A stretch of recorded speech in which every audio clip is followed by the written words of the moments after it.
Okay, welcome this morning. Those of you who are attending this as our daily online meditation, and for those of you who are participating in a retreat with us, we're uh, diving deep into a book by David McMahon called Rethinking Meditation. And we're going to continue today and go into the topic of ethics. And we don't usually do this, really work with another person's writings in this kind of way where we're really reading quite a bit. But we feel like so much of it is either in sync with reflective meditation or has some differences and discernments that we think are very helpful. So that is why we chose this particular book. And it's interesting, both of us feel like we should have studied more, we should be able to explain him more, and it's not really our style. So we're getting a little tripped up at times, and also some interesting things are coming from doing this in a different way than just going into our book or our words or our understandings. So that's kind of, Yeah. it's been fun, but also a little dicey at times. Right, our school conditioning, our conditioning from being in Yeah. the U.S. school system. I don't, we want to get it right. We want to anyway. Yeah. So Yes. Um, Nelly, how about I read the first paragraph, and then we're going to have a little conversation about it. Again, we might go a little over our 10 minutes today, but we'll keep close to it. So this is how he starts off his talking about ethics, David McMahon. What should meditation do? Of what values should it be put in service? What kind of emotional dispositions, intellectual capacities, and aesthetic sensibilities should it help cultivate? What good might it do for individuals and societies? What kind of knowledge can one glean from it?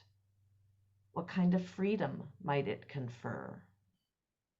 When people ask such questions today, the answers do not come from the Buddhist traditions alone, but from a complex interweaving of discursive threads from multiple cultural histories that entwine in the pervasive atmosphere of late modern secularity.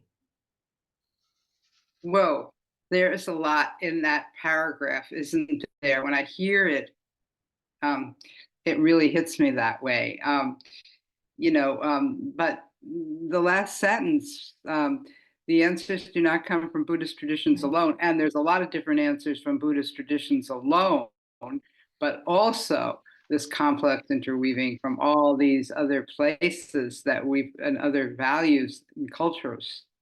Right, right, which we try to be inclusive of and honor and bring forth more conditions, hold more, not try to eliminate them or stay solely within one aspect of the tradition. Right, and that's complex and Yeah. really interesting too. But it's very different than what some Buddhist traditions would do, where they would really try to simplify it, stay with an object of awareness, and that would be what meditation is. The purpose and Um, ethics of, right? and the process of, yeah, Yeah. yeah. So anyway, so we're gonna each, so what should meditation do? That's come up on the retreat some. That's a great question alone. If only that sentence would have been enough of a talk, huh? But we're going on. Right. I'll read the next paragraph from David McMahon. Oh, did you want to say something else, Linda? No, go ahead, Nelly. Okay. Each of us has its own history. Each of these, I forget what these are now. Do you recall what these are? For ethics. We're going to talk about Okay. his Okay. categorization of ethics. Okay, and we'll let you know the four. We're keeping you on the edge of your seat about what they are. Okay, each of these has its own history and its own ideals, which has magnetically drawn Buddhist meditative practices to them according to their own particular ethical logics. These different ethics do not all fit together to make a consistent whole, but in fact reveal the tensions between various opposing tendencies endemic to the current age, particularly to the tension between meditation as a private exploration of the individual interior, or a facilitator of the individual interior freedom, and the inevitable embeddedness of any meditator in a social, cultural, and political Mm, context. mm, right.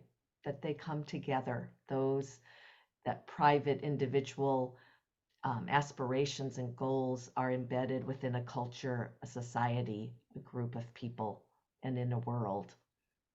Yeah, Mhm, yeah. mhm. And it's interesting, he breaks it down to four, but when I was driving over to the Sangha, I came up with two more of my ethics that don't exactly Yes. fit under his. Well, that's the thing. Every time we present a list, we are such a creative group, we always add to it. And pretty quickly, it doesn't take much Right, time for people to bring in their own understandings and see, oh, or even to refine the lists and actually start to change the topic headings. right, right. Yeah, Yeah. yeah. Even as I was parking the car, I realized I've got an ethics of efficiency. So there we have it. Park the car Right. in the most efficient place. Right. Right. But his four, and we'll go into each of Yes, the it's four more. briefly, but his four are an ethic of appreciation, an ethic of authenticity, an ethic of autonomy, and an ethic of interdependence. Those are the four he fills out in the book. And again, these four really come from a modern or a postmodern um, culture, and Buddhism, sort of as they kind of meet up with one another. And these four are not separate, even though Right. break it Right. down into bullet points. Actually, they're intertwined. So you want to start with the first one, the ethic of appreciation, Nelly? Sure. So this one is very, I think, embedded in our our Buddhist life.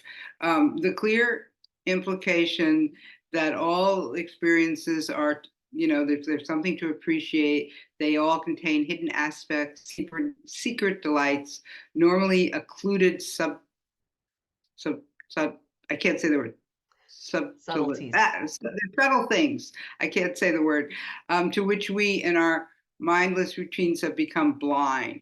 To increase attention to the fine-grained attention to the ordinary qualities of our ordinary experiences, to truly live our life rather than miss it in a haze of daydreams, distractions, and mental chatter. Now, we're a little different from that. That's him.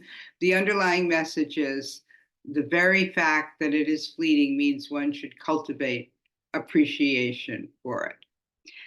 And that's sort of often quoted thing. In fact, we've got a magnet on the refrigerator here at the Sangha that says, from Ajahn Chah, who's a deceased Buddhist teacher from the Thai forest tradition, says, there's a picture of a cup, and it says, "This cup is already broken, so I should appreciate it even more, knowing it's already broken."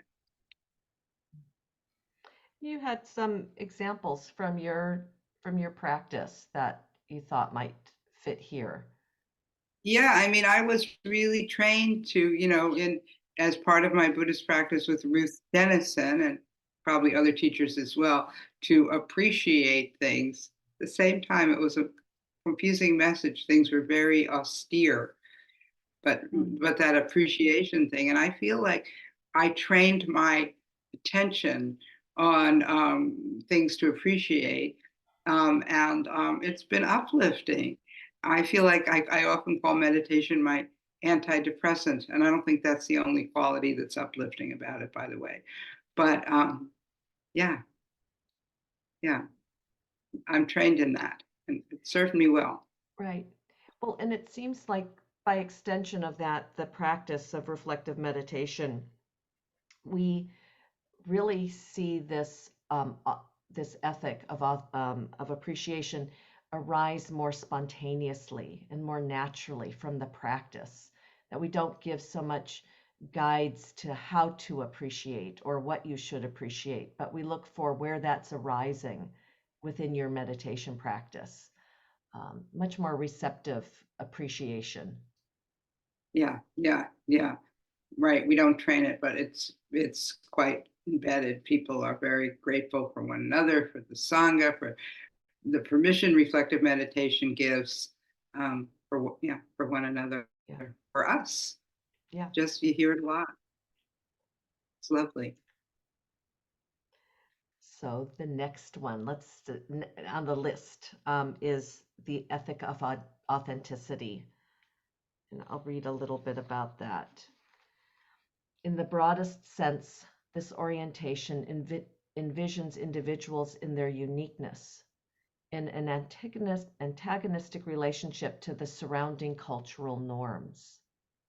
Individuals are conceived as independent entities, and society as a collection of the many unique individuals.